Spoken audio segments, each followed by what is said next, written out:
Hadirin sekalian, selamat datang di Auditorium Ali Hazmi UIN Arandiri pada malam apresiasi Kakanwil Award 2022. Kepada seluruh hadirin, dipersilakan untuk mengubah nada dari handphone Anda ke mode hening. Selamat menikmati hidangan yang telah tersaji di hadapan Anda.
Assalamualaikum, kamu ucapkan ke Bandung rekan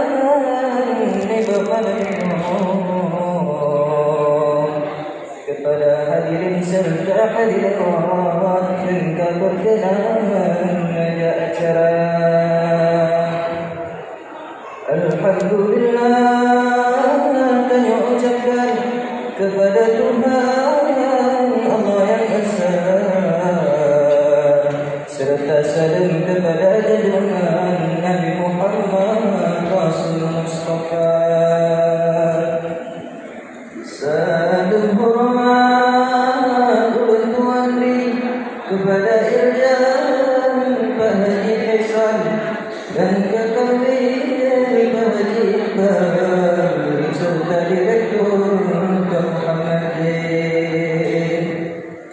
Terus semangat di panitia yang siap sedia buat acara di bab padang apresiasi Kakanwil Award 2022. Dumnan kemantang belum diwak tunnak kemaan iwak salat kita. Moga kita dalam lindungan berukun umat serta sejahtera.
Tempat melindung